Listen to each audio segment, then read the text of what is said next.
hurmatli mijozlarimiz, yaxshi yilni ham charchamasdan, yaxshi do'stlar. Hop. O'zbekiston Respublikasi Prezidentining tashabbusi bilan Toshkent shahrida aholi bandligini ta'minlash, yangi ish o'rinlarini yaratish va biznesni yuritish yuzida keladigan masala to'g'risida har bir mijoz bilan uchrashuv o'tkazishimiz kerak. Anaqalarimiz mijozlarimiz bilan, bank mijozlari bilan o'shanga bir oyda 2 marta uchrashuv kunimiz bor. Shuni mijozlarni chaqirib, gelmagandan gaplashib qolamiz. Kimda qanaqa muammolari bor, bank tomonidan nimadir masala yechilmayotgan bo'lsa, shuni hal qilish kerak bo'lsa, o'sha bo'yicha yoki boshqa bankga tegishli emas bo'lsa ham nimadir muammolari bo'lsa, ularni yozib olib kirib beramiz protokoliga, platformasiga, o'sha mutasaddi tashkilotlar ularni shug'ullanib, u muammolarni yechib berish masalasi bo'yicha. Bu yerda birinchi maqsadda hozir aytganimizdek o'sha yangi ish o'rnini yaratish bo'yicha biznesga yordam bo'yicha gaplashilyapti. Agar kimgadir masalan biznesini kengaytirish maqsadida nimadir bankdan yordam kerak bo'lsa, balki kredit olmoqchimi, yangi stanok oladimi, yangi qurilish qilib, yoniga qo'shimcha qilib, yangi ish o'rni yaratadimi yoki barxanda oddiy masalan magazinda bo'lsa, ikkita kassa qilsa o'shani terminal kerak bo'lsa, terminalni qo'yib bersak, ikkita kassa bo'ladi, yana bitta ishchi oladi, masalan bitta bo'lsa ham ishchi o'rni yaratiladi, eng kamida. Shunga o'xshab masalan bankdan kerak bo'ladigan yordamlar yoki nimadir masalalar bankda yechilmay qolib ketayotgan bo'lsa, konsultantligimizda to'xtab qolgan bo'lsa, menga aytsanglar bo'ladi, bemalol nodirlarmi, masalasi bo'lsa hal qilib beradilar. Keyin jismoniy shaxslar uchun ham shunaqa mahsulotlar yaratilgan, bank mahsulotlari har bitta mahallada prezident tashabbuslari bilan mahalla banki degan shtat ochilgan. Mahalla har bitta bankda mahalla banki degan xodim bor.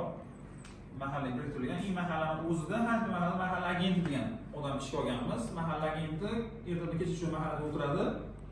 Ishsiz agar aholi bo'lsa, o'zini biznesini boshlamoqchi bo'lsa, kirsa, o'shanga moliyaviy instrumentlar bo'yicha nima yordam kerak bo'lsa, ko'rib tekshirib beramiz. Bizlar mahalla bo'lsa, bizga tashlab berasiz, biz ko'rib beramiz, skoling qilib beramiz, kredit ololmaydi, ololmaydi.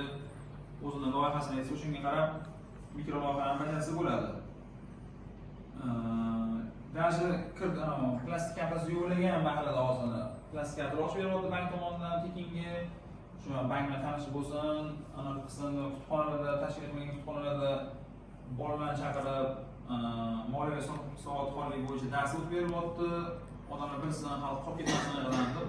Nima o'sha yoshliklar bilsin, plastik karta nima, chunki hozir mashinaga ham ko'payib ketdi. Kartadan yechib olib, ularni o'g'irlayapti, o'sha masaladan oldindan bilsin deb shu bo'yicha ham o'rgatib ketyapti.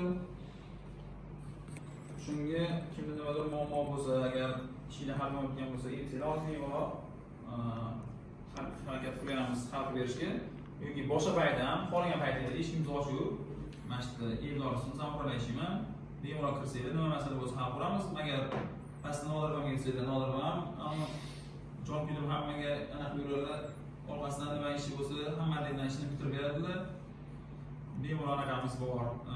Keyin hozir mana bankimizda 15 yilligiga xudo xohlasa bir kun qoldi. 15 yilligiga aksiya qilyapti. Ko'rgan bo'lsangiz 15 ta Malibu qo'yganmiz. Mastercard bilan birgalikda. Mastercard ochsanglar yoki Mastercard bo'lsa, o'zingizlarni Mastercard ochtirib olsanglar, tekin ochib beramiz. $150 ishlatsanglar, aksiya ishtirokchisiga aylanasizlar. Bitta Malibu olish imkoniyati bor. Mobilniy приложениyalarni skачать qilib, registratsiya qilib olishingiz kerak. И o'sha yerda anaqa bor. Virtualniy Mastercard ham bor. Virtualniy karta ochsangiz ham, unda ham ishtirokchiga aylansa bo'ladi. Chet eldami yoki O'zbekiston territoriyasida